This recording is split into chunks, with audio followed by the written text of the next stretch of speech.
सम्पूर्णमा फेरि पनि सेवा नमस्कार। म नवराज राई।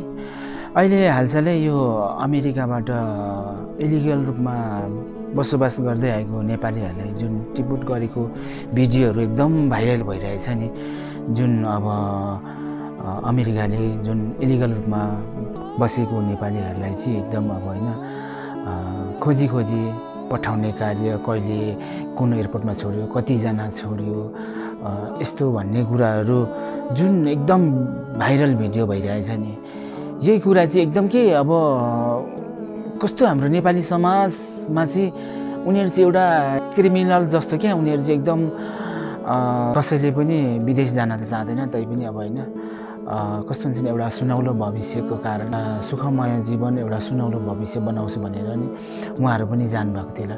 तर अब कारणवश अब समस्या त्यस्तो भयो। अहिले अब त्यसरी इलिगल रूपमा बसोबास गर्नेदेखि लिएर पनि अहिले कतिपय ग्रिन कार्ड पाउनेहरूलाई पनि पठाउने भन्ने कुराहरू आइरहेछ। त्यो कतिसम्म सत्य हो त्यो चाहिँ थाहा छैन। तर इलिगल रूपमा बसोबास गर्नेहरूलाई चाहिँ अब कहिलेकाहीँ अब एयरपोर्टतिर छोडिदिने यस्तो भिडियोहरू जतासुकैबाट अब भाइरल हुँदाखेरि चाहिँ कतिपय अब यो नेपाली समाजहरूले चाहिँ एउटा यो हाम्रो नेपाली समाज कस्तो हुन्छ नि, अब यस्तो दुःख परेको बेलामा कतिपयहरूको त्यो कमेन्टहरूमा हामीले हेर्नुपर्छ, त्यसलाई ठिक्कै पर्यो भन्ने खालको एक प्रकारको यो मानसिकता पनि देखिरहेछु। वास्तवमा भन्नुपर्दाखेरि जब मान्छेलाई दुःख पर्छ त्यति बेला एउटा साथ सपोर्टको आवश्यक पर्छ।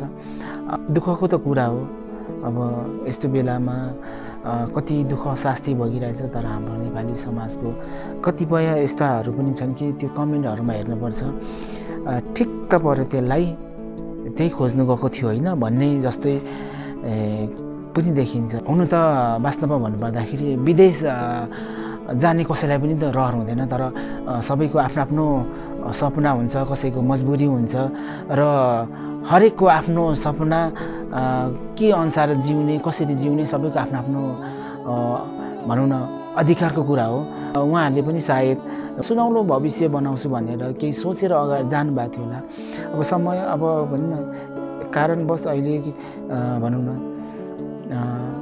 अमेरिकाको कानुन, अहिले त्यहाँको कानुन विधेयकहरू चाहिँ अब त्यो अनुसार अब चल्नै पर्ने हुन्छ होइन। उनीहरूलाई दुःख परिरहेछ। यस्तो अवस्थामा एउटा सहानुभूति हुनुपर्ने। अब कस्तो हुन्छ नि, एउटा नेपाली मात्र नभएर विभिन्नलाई भइरहेछ। यो त सबैले सोच्नुपर्ने, भोलिको दिनमा यस्तो पनि हुँदो रहेछ भने एउटा सचेतता अपनाउनु पर्ने। त्यही भएर विदेशमा भन्दा पनि आफ्नै स्वदेशमा पनि केही गरौँ र केही गर्ने एउटा माहौल र केही गर्ने एउटा वातावरण गर्नुपर्ने हुन्छ कि एउटा सिर्जना गर्नुपर्ने हामी युवाहरूले, एउटा हामी नेपाली समाजले हो कि अब यस्तो अमेरिका जस्तोले त यसरी भनौँ न गैर कानुनी रूपमा बसोबास गर्नेहरू मात्र नभएर ग्रिन कार्ड पाउनेहरूलाई धरि एउटा पठाउने कार्य भन्ने कुरा चलिरहेछ। भोलि गएर कति चाहिँ यो विदेशको भरमा चाहिँ नेपालीहरू बाँच्ने। त्यही भएर बरु यसलाई चाहिँ एउटा नेपालमै स्वदेशमै आफ्नै नेपालमा केही गर्ने माहौल बनाउने भन्नेतिर त होइन, खुचिङ मचाउने के प्रविधि र एउटा उहाँहरूलाई यति दुःख परिरहेछ। उहाँहरूले पनि एउटा सुनौलो भविष्य, आफ्नो सपना साकार बनाउने, एउटा आफ्नो सपना बुनेर चाहिँ आफ्नो सपना पुरा गर्छु भनेर जानुभएको छ। तर अहिले कारणवश त्यस्तो अवस्था आइरहेछ। यस्तो अवस्थामा उहाँहरूलाई कति दुःख परिरहेकोलाई यस्तो अवस्थामा हामीले नराम्रो कमेन्ट गरेर नराम्रो सोच्नुभन्दा बरु उहाँहरूले सहानुभूति दिने, उहाँहरूलाई बरु हौसला दिने, हामी नेपालमै केही गर्न सकिन्छ भन्ने एउटा जुन कमेन्टहरूमा बरु यस्तो कुराहरू चाहिँ नआत्तिनुहोस्, यसरी हरेस खानु हुँदैन, अरूको निर्भर भन्नुहुँदा आफैमा निर्भर हुने गरौँ।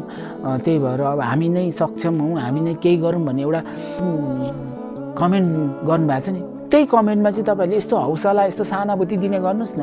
आखिर कहिलेसम्म हाम्रो नेपाली समाज चाहिँ आफ्नै नेपालीलाई पर्दा पनि खुचिङ यस्तो प्रविधि र एउटा भनौँ न खुट्टा तान्ने प्रविधि, आखिर कहिलेसम्म हाम्रो नेपाल बदलिन्छ?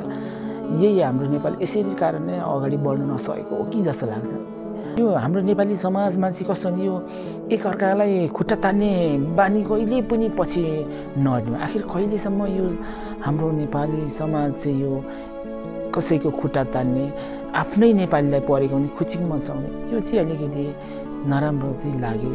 त्यही भएर मैले अब हुन त मैले पनि कसैलाई अब टिकट काटेर ल्याउने पठाउने त होइन, र पनि कस्तो एउटा समाजमा घटिरहेको घटना अब भने जुन भाइरल कुरा भइरहेको छ त्यो कुराहरू अलिकति अब सबैको अब फेसबुक पेजदेखि लिएर विभिन्न सोसियल मिडियामा आउने गर्छ। त्यसैले मैले पनि देखेँ र त्यही क्रममा के चाहिँ रहेछ भनेर कमेन्टहरू पढ्दै जाँदा यस्तो कमेन्टहरू देख्दाखेरि चाहिँ अलिकति मलाई पनि नराम्रो लाग्यो। कृपया यस्तो कमेन्टहरू नगर्नु। आखिर किन एउटा नेपाली भएर हामी नेपालीलाई यस्तो दुःख पर्दाखेरि खुचिङ मचाउने, केही गर्दैछ भने खुट्टा तान्ने यस्तो प्रविधिले गर्दाखेरि हामी नेपालीलाई नै असर पर्ने जस्तो लाग्छ।